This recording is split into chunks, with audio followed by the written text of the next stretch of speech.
Hello, this is Remi V over here.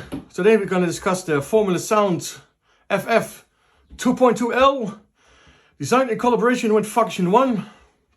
We're going to discuss this mixer, about the good things, about the bad things. You see some reviews, maybe on YouTube or on the internet. It's not, to be honest, not too much information about this mixer. So I hope I can help you a little bit with it. Quite a few people think this is the best mixer ever made, or one of the best mixers ever made, way superior than Allen and Heath or whatever. So, but we'll get to that. You get my honest opinion about it. Unfortunately, this mixer is going back. I have two issues with it. First of all, I got a little bit of a hum in here.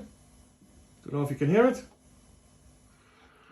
It gets less over time.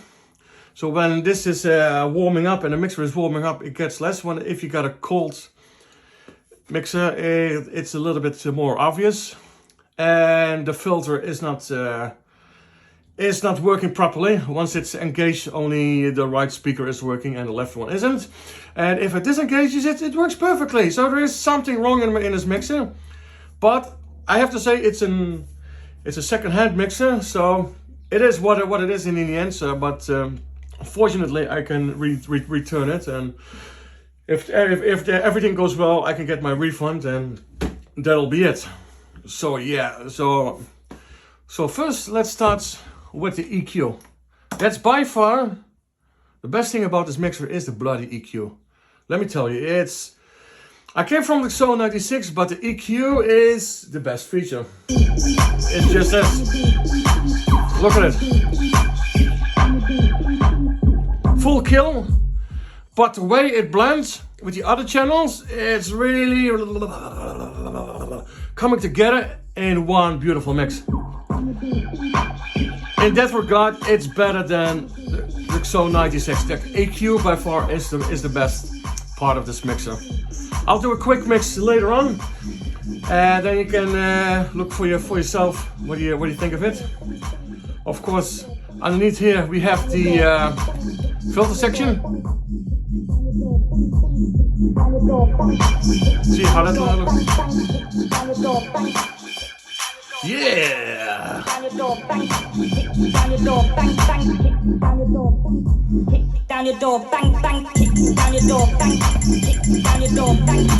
You hear it?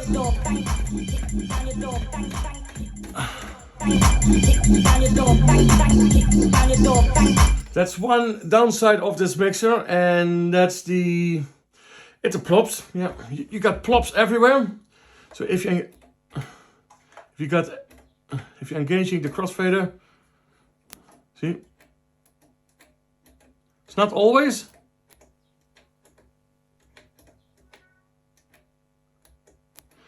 See. So when you are engaging or disengaging the filter, the FX or the crossfader, you can have a slight pop. And that's one of the drawbacks of this mixer compared to the Xone 96, is the Xone 96 doesn't have a plop. It doesn't have an audible plop, and this one has, which is a little bit old-fashioned, because the Allen and Heath is already a couple of years old, and this one is only 2 years on the market, so it's a little bit behind on Allen and Heath, unfortunately. But yeah, that's just the way it is. One thing I really like about this mixer, and is by far one of the best things about this mixer, is the headphone section. This thing is incredibly loud. With the Xone 96, I was usually around here on these Sennheiser HD25 aluminum headphones. Always here or here, quite loud. And we're over here, 10 o'clock maximum, so the output is really high on this mixer. It's absolutely fantastic. That's a really good thing. One thing I really enjoy using is the split function. So you master all one side and the other channel on the other side of your headphones. Works really well if you use this, and then you can mix how much you would like to add to left or right or in between. It really is an amazing feature, absolutely fantastic. That's the one. Those are the two things I like most about this mixer: it's the EQ and the headphone section. Absolutely magnificent. This is of course a battle style mixer. So one might think that this is actually a really good old school hip hop device. It's not. This is the Neo 2.0 Eckler. This one is really old. I've done so many gigs with this, live performances. I've really beat the shit out of this one, and this is good for scratching. This absolutely not. Even with the sharpest cuts, the crossfader still sucks. I'll let you hear. Let's engage it first. Up, plop again. See, here we go. So this is the space where you normally would be cutting. See, nothing. So only then it comes up. This mixer came out in 2019. You would actually expect a better cut in, especially for this type of mixer, because you would think this is a two-channel barrel mixer, but it's absolutely not. You can of course do some blending with it, but forget about the crossfader. Yeah. If you want to scratch, it sucks. You can put in an Allen Heath. Was it a Penny and Giles fader in it, and I doubt you still have a proper cut in. I've already read about people who putting a Penny and Giles in, and the cutting time is still terrible. So yeah, if you want to scratch, forget about this mixer for now. The other thing, those faders, they suck as well. They are the really low profile Alps faders. When I bought this mixer, I was really hoping, oh, I'm going to have some quality faders. Because one of the things I did not like about the Xone 96 was the quality of the faders. But the quality of the faders of the Xone 96 are better than these ones. So there you go. It does work. But if you really want to go hard on it, then no, you shouldn't. And that's one of the things I don't like about this mixer. One of the things, quality-wise, I really do like about the mixer are these pods. They're quite a little bit heavy to turn around, but they feel really solid. It's absolute, and all of them have metal stamps to it. I'll show you. This is all metal, all of them. So that's really good. It's not like the Xone 96 where you got like half of it is metal and the other half is plastic. So you got your EQ, you got your steel pods, and the other ones are like the plastic. So you really try to cheap out left and right. Not with this mixer.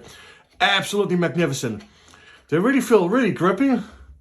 There's absolutely a lot of grip around it. These are metal pods, aluminium pods. Absolutely magnificent. So quality wise, when it comes to those pods, absolutely magnificent. Yeah, and what else is there to say about this mixer? So we talked about this. Oh yeah, one thing that was actually quite funny. The gain. You cannot shut the gain completely down. I had these Japanese, last week I had these Japanese cartridges, Taruya 08M cartridges. When I popped them in and I was listening to drum and bass, it already was like this loud. It was already like this loud when it was all the way down. They are now on the way back to Japan, and I'm hoping to get a refund.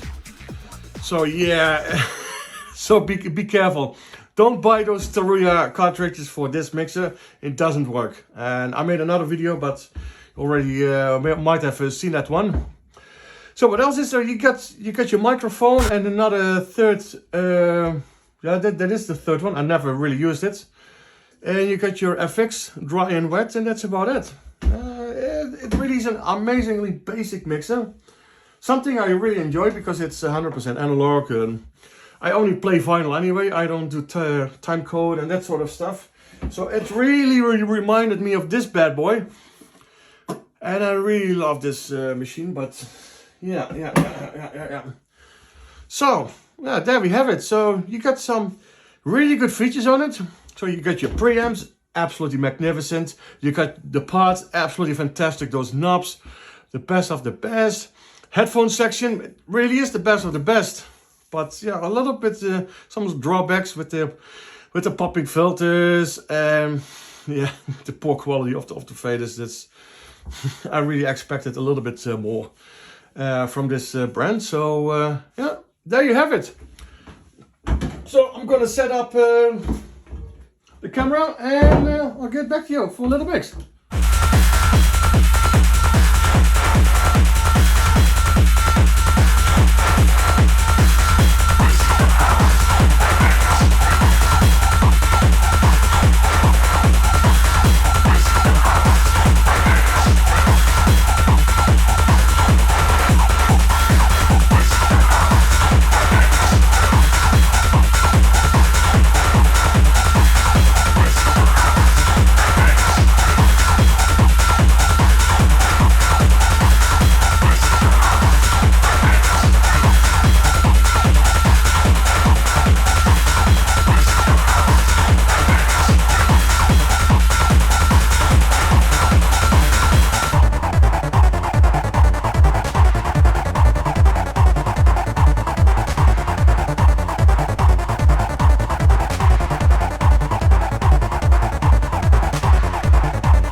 So yeah, there we have it. This is the review of the Formula Sound FF2.2L.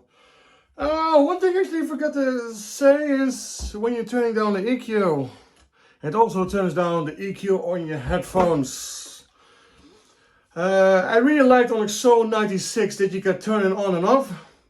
Because if you got it really, for example, you got your filter on, and you got it really down and you really want to cut it up, really slowly coming in and bop, bop, bop, bop, bop, bop. You really have to turn it up before you actually can hear something, and that's a bit of a downside.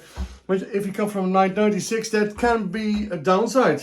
So, but yeah, EQ fantastic, yeah. Oh my gosh, I'm really gonna miss the EQ on this mixer. Well, there you have it. Thank you very much. Thank you, come again. Bye bye.